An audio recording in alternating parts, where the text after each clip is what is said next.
Hey everybody, what's going on? Your Papa Yam is back today with another Yammy Noob video. This one goes out to the budget-conscious adrenaline junkies and speed freaks out there. I'm talking about all you wannabe fast boys who are going to use their motorcycle to flex on car guys, but you don't want to break the bank. I've said it before and I will say it again, motorcycles are by and large the best bang for buck when it comes to thrills per dollar. It's like owning your own roller coaster. Your grandpa may have been able to afford a couple of brand new American-made muscle cars on his janitor's salary, but things have changed, my guy.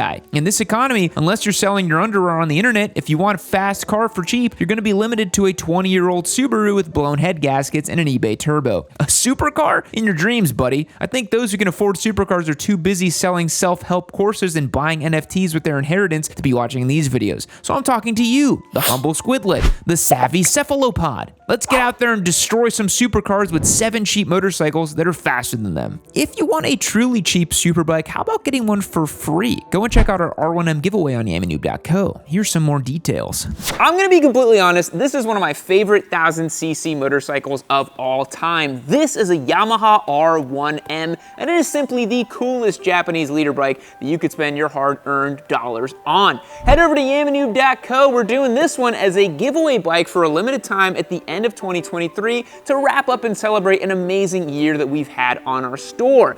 Get entered to win by purchasing anything you'd like and get your chances locked and loaded to win this incredible Yamaha R1M. So how fast is a supercar anyways? Most modern supercars can go 0 to 60 in under 3 seconds, but that is in reference to the newest and top-of-the-line cars. In the past, many supercars would have had much more modest speeds. For the sake of broadening our search, we'll set our parameters to be a bit more generous. For a motorcycle to make our list today, it must have a 0 to 60 time of less than 3.5 seconds and be able to do a quarter-mile time in less than 11 seconds. If we try to keep the 0 to 60 to 3 seconds or less, our list would be pretty lame, being restricted to pretty much exclusively early Japanese leader bikes. So if you don't know already, if you want the absolute best bang for your buck, get a mid-2000s leader bike from one of the big four. The end. But like I said, that's the boring answer. Anyone can do that, so keep watching. I have a lot more interesting motorcycles on the list you may have never considered be as fast as they actually are. That's what's fascinating about bikes. Even the slow ones are fast, unless you ride a Harley, which they're still slow. They just have so much torque that you don't realize it, feeling like you're getting rear-ended by the short bus every time you open up the throttle. First gear pinned, baby. Oh my God, it's not fast at all. As for price stipulation on these bikes, we'll have to be a little generous as well, because prices on everything are pretty crazy these days. Cheap is pretty relative under late-stage capitalism. The days of $4,000 leader bikes are unfortunately behind us. Today we'll cap it at $10,000, but most of the bikes on the list will come in way cheaper than that. The first bike on our list today will be a bit on the slower side of our selection, but it is still incredibly fast by most metrics. The motorcycle in question is the Yamaha Vmax. The Vmax had a massive, nearly 35-year production run, and even since the early models were still faster than an elitist sport bike Chad may want to believe. And since we're talking about cheap bikes today, we'll talk about the first generation, which ran until 2007, as bikes from the newer generation are still demanding a pretty substantial price. I mean, the Vmax is a classic after all. It's no surprise, I guess. The fastest 0 to 60 time I can find for a Gen 1 Vmax comes in at 3.3 seconds with a quarter-mile time of 11 seconds flat. That is really quite impressive for a dad bike from the 80s. For comparison, that is nearly as fast as a certain model years of the R6. The second generation of Vmax, which was produced from 2008 until 2020, had an astonishing 2.5 seconds 0 to 60 and a 10.11 second quarter-mile time. The first gen, which you can find for about $5,000, has an 1197cc V4 engine that makes 120 horsepower and 83 foot-pounds of torque goes to the wheel. Although in the UK, unrestricted models were sold that saw a substantial increase in power all the way to 140 ponies. The V-Boost system, a Yamaha innovation that's responsible for much of the Vmax's power delivery, utilized variable intake manifold technology to increase the performance. It featured 4 carburetors and a complex system of butterfly valves that opened at higher RPMs, delivering an extra surge of power. This design allowed the Vmax to produce an impressive amount of torque and horsepower, making it one of the fastest production motorcycles of its era. But seriously, the Gen 2, it absolutely rips. It's way faster than it has any right to be. It makes almost 200 horsepower. It's crazy. We got another bike from Team Blue as well, the Yamaha FZ-09. Before being rebranded as the Master of Torque, the MT-09 was sold as the FZ-09 from 2014 to 2017. The current MT-09 still offers incredible value, but the FZ models are pretty easy to come by and are truly quite affordable, being able to be purchased for just 6 or 7 grand. But keep in mind, they were probably beat to an inch of their life. Seriously, FZ-09 owners, Not good news. The FZ-09 models have an 847cc 3-cylinder engine that makes 115 horsepower and 67 foot-pounds of torque. These stats may seem diminutive compared to a liter bike or even a modern hypernaked, but it is still able to put down a 2.9 second 0 to 60 and run 10.66 in the quarter mile. Built for low and mid-range power, the FZ-09 might not have the same top-end pull of the high-revving 4-cylinder, but that 0 to 60 is nothing to balk at. According to Shun Miyazawa, the production manager of the FZ-09, Yamaha extensively explored various engine configurations, including parallel twins, inline 3s, inline 4s, and V-twins, and ultimately the decision to go with the inline 3 was based on achieving the optimal characterization of power, torque, and low weight, making it the best solution. Miyazawa characterized this bike as a roadster motard. Call it whatever you please, but for $6,000, it's a whole lot of motorcycle and can certainly outperform most cars you find on the road. Unless you happen to go up against a soccer mom in a Tesla Model S Plaid, then you might be out of luck. Also, a naked bike is just going to be pretty tough once the speeds start getting pretty high. I would not recommend doing highway roll races on an MT-09. Doesn't top out very high.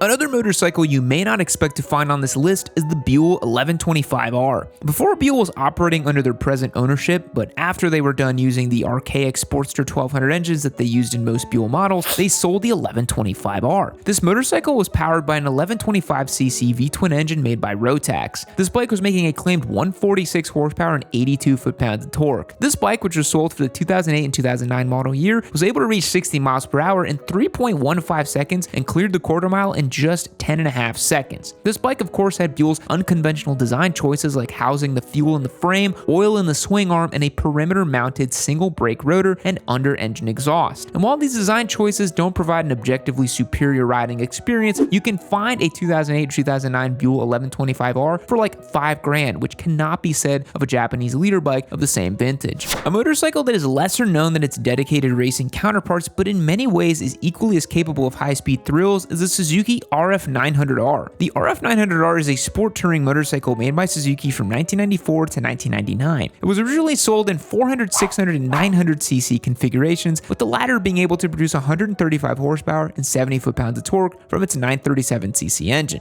Also, have you ever noticed how back in the 90s and early 2000s manufacturers used to round down their naming process? This bike has a 937cc engine, so yeah, let's just call it an RF900R. Whereas today, manufacturers would be like, 937cc engine? Yeah, we'll call that an RF1100. Kawasaki, looking at you. That Ninja 500, it's not a 500, it's a 450. For sport touring bike from the mid-90s, this machine was pretty dang quick, going from 0 to 60 in 2.9 seconds and completing a quarter mile in 10.8. If you're looking for bang for buck, you couldn't go wrong if you found one of these bikes for sale in your area. They might not be as common as some other Japanese sport bikes, but they sell for just a couple grand when they do come up. Here's a little interesting fact for you guys as well. According to the Guinness Book of World Records, the greatest distance traveled on a motorcycle in 24 hours was 5,904 kilometers, equivalent to 3,666 miles. This feat was accomplished by 19 riders on two slightly modified RF900Rs from Suzuki. The average speed for the duration of the entire event was 153 miles per hour. The next motorcycle on the list hails from Bologna, and no, it's not whatever superbike you're imagining, it's actually the Ducati Diavel. The Diavel is Ducati's strange, bulbous, futuristic cruiser-styled bike that's been in production since 2010, and it kind of defies categorization. Until 2019, the bike had been powered by an 1198cc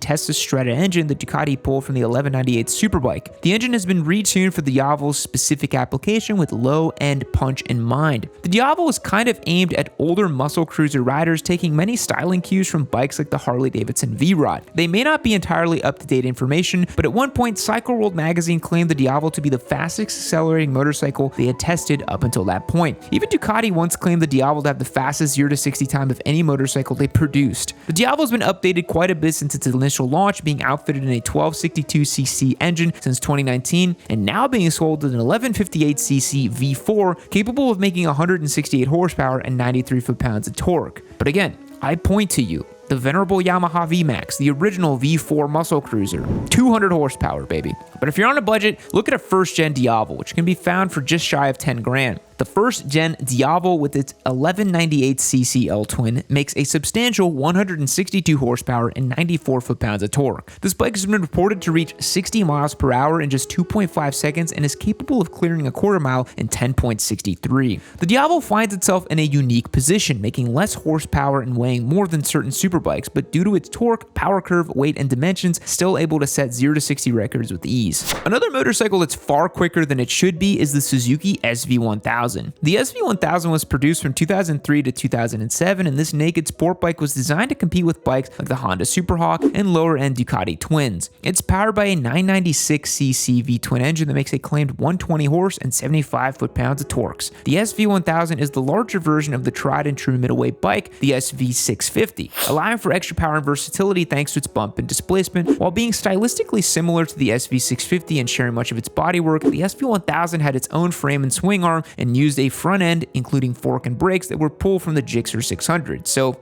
kind of cool. The SV1000 was able to accelerate to 60 miles an hour in as little as 2.93 seconds, and it achieved a quarter-mile time of 10.88 seconds at a speed of 125 miles an hour. Despite the clear increase in power and performance, the SV1000 never saw the acclaim or popularity that the smaller SV650 still has to this day. As a result, the SV1000 was discontinued after the 2007 model year, but that being said, there aren't as many available in the used market as its smaller sibling, but the ones that are out there cost as little as $4 or $5 grand. And the last bike of the list is the Hayabusa, baby. You know, I had to do it to him. You can find a Gen 1 Busa for $5 or $6 grand. It'll go 0 to 60 in 2.4 seconds and do a quarter mile in 9.75. Yeah, it's still a Busa. If you want to know about the venerable Blackbird Eater, we have copious amounts of content on the Busa, including my own turbocharged bike, which is now blown up and sitting in a corner. But the Cliff Notes version for those with a short attention span, the Busa's got a 1299cc inline-4 engine that makes 173 horsepower and 98 foot-pounds of torque. And if that's not enough, you can slap a turbo on it. It'll blow up eventually, but if you have a good few pulls before that happens. This bike set countless records and created new expectations for what an open-class superbike could be capable of. In power for dollar context, you really can't beat a Gen 1 Busa.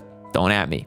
Fact, in 1325, a war between two Italian city-states, Modena and Bologna, was triggered by the theft of a wooden bucket. The conflict is now famously known as the War of the Oaken Bucket. Goodbye.